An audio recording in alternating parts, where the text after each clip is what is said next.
Welcome to Cornerstones. My name is Stephen Martins, and I'm with Dr. Joseph Boot today to discuss Utopia.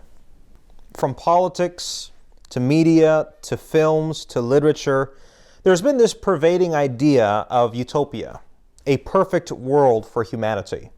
Well, here's a threefold question. What is utopianism? Where did this idea come from? And how do we interpret this from a distinctly Christian worldview?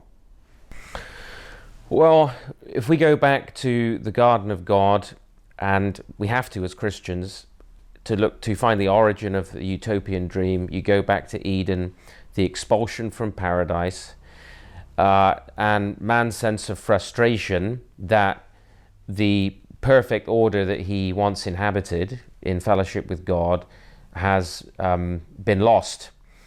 And so the temptation, of course, of our first parents to which they succumbed was that they would be as God. They would be able to define good and evil, right from wrong, truth from falsehood for themselves.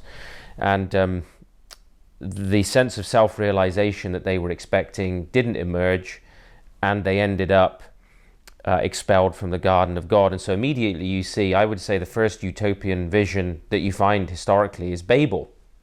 So there's an attempt to build a unified order with its top in the heavens, which was a religious symbol really of man's sense of his own divinity collectively, moving as one sort of society, one sense of religious unity, one language, and God frustrates that first utopian project. Perhaps probably the most noted of the utopias is Plato's, or one of the first is Plato's Republic. It's a kind of communistic order, but interestingly enough, it's governed by philosopher kings, a kind of elite who are going to solve the problems of humanity, because you have to have an intellectual elite solving man's problems, and then, in a sense, having a coercive order which realizes man's true freedom.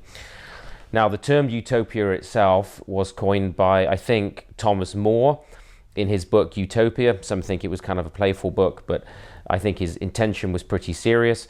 And the idea was, again, that a group of humanistic elite, of which he was one, would be the rulers, the governors of this new social order, this new ideal society, the abolition of private property, all of this. And this would usher in this kind of new kingdom age. And that gave inspiration, I think, to the first modern intellectual, really, was Jean-Jacques Rousseau, who was absolutely a utopian, a revolutionary in his thinking, totalitarian in his thinking about the state, who gives then rise to all really the revolutions in Europe that follow. Marx, of course, especially Marxist Leninism, but then people like Bertrand Russell, all the modern intellectuals, really the vast majority of them, if they don't believe the gospel, they tend towards this utopian idea that man, humanistic man, can build for himself an ideal world. And so from Bertrand Russell through to today's sort of cultural Marxists, the persistence of the utopian worldview has been there from the very beginning, and their supreme virtue is unity. You have to bring everyone into unity to be made to love each other, and to build this unified world, this unified religious order in that respect.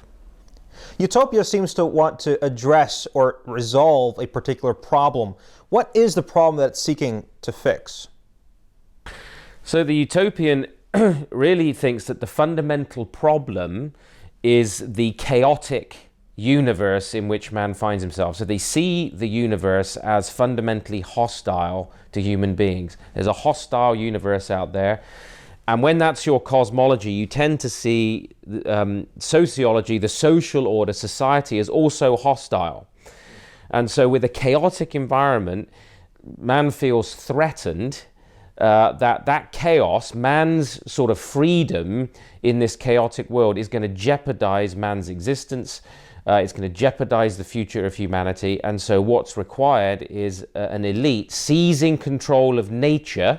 Nature, of course, in this instance includes man himself. Seize control of nature, and in terms of an ideal, impose that ideal on society, on the world, so that man can realize, this is what some philosophers would call the freedom of necessity, for man to be free from this chaos, there must be a necessary order. And again, you can see echoes of Eden in all of this, where the temptation for man to be as God. You see that the humanist, he wants to arrogate divine qualities to man. So in order to be as God, you need to be omnipotent, because God is omnipotent. You need omniscience, so you need total power and total knowledge. Well, you can't control and shape society and the world in terms of an ideal without total power and without total knowledge. So you have the growth of the surveillance state, and you have the seizure of people's freedoms, you have the loss of freedom, you have the seizure of power in order to bring this kind of reality about. So this is the situation that we're increasingly confronted with actually now in our own cultural moment.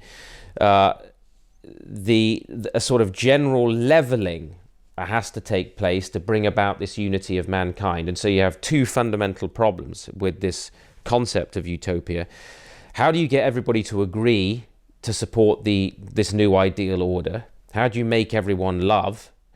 And how are you going to enforce this? So you need increasingly totalitarian controls, and you need to reprogram people. Now, there's obstacles to that, and they are primarily the family, which is resistant to a statist totalitarian picture of the world where everything is being leveled, and the church, which continuously brings people's loyalty back to God, denies that this is a chaotic universe and says actually God's in control, his providence governs all things, and that he is the only true source of unity in the midst of diversity. And so you see that the utopian, in solving the problem of chaos as he sees it, in the name of freedom takes away and destroys people's freedom, in the name of justice robs people of justice. And so we saw with Marxist-Leninism in the 20th century in particular, and actually with the utopian project of Nazism, where man is a god, and the Superman is going to, the new ideal man is the overman, the Superman. You see the total destruction of life, and it means that actually the result is dystopia.